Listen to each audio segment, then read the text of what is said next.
It's really important to remember that not every veteran's going to want to perhaps climb mountains or do, crazy adrenaline stuff. They're not all going to want to learn how to draw or to do creative writing, for instance, or photography. So it's really important for us to find ways to engage with lots of different veterans and find out what it is that they need.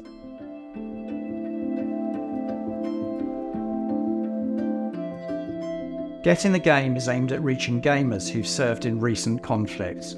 Whether you're serving, reservist or a veteran, it's all about community and bringing people together. So, if you're into video or tabletop gaming, then Get in the Game is for you. Today's event is a collaboration between the university, the School of Creative Technologies and a company of makers. And we started the day with a tour of the facilities, so people would see the kind of tech that we work with and kind of what's possible, what kind of projects we work on. And then we moved on to a wargaming session with DSTL, who came in to put on some wargames for us.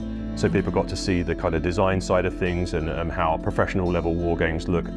We had some more specific sessions based on technical skills. So we looked at Unreal Engine 5. And everybody had a go at implementing some gameplay using the blueprint system in Unreal Engine, which meant that they could define the logic of how the different components of the game work together in real time. And then they got to choose whether they wanted to do a bit of digital sculpting or 3D modeling. Get in the Game is rapidly evolving. We're hosting events like this one here today at the university, organising Warhammer tournaments, D&D campaigns. There's tons of stuff. There'll be opportunities to compete online. Plus, we're hosting live streams with guests from the games industry. Get in the Game is growing and growing. Gaming plays a hugely important part in people's mental health. I think it has done for a very long time. I think what is exciting is how technology can connect people with something that they have a shared interest in. I wasn't a gamer, but I realised that there's a massive community out there, a global community, in which there's a lot of our people I know, comrades and veterans, that are in that space. And if we can use that as a network or a community, we can support them in some way. That's why I've gone in the game. I haven't seen an activity that is so diverse and so inclusive anywhere. I think the gaming community is really powerful. The one thing they all have in common is they all benefit from coming together to play games. For me, gaming is more about the people that you're gaming with, those sort of communities, those friends that you make along the way. Since leaving the armed forces, gaming has been a really important way for me to keep in touch with those communities that I had within the military.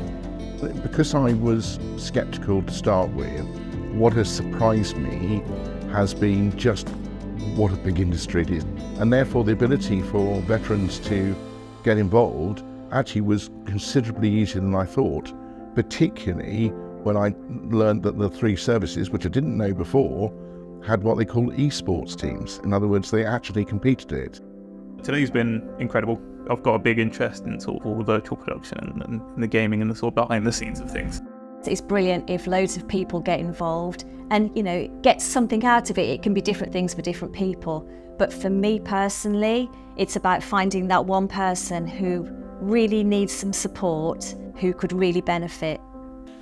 So, if you're interested and want to get in the game, just head to companyofmakers.com/gamers.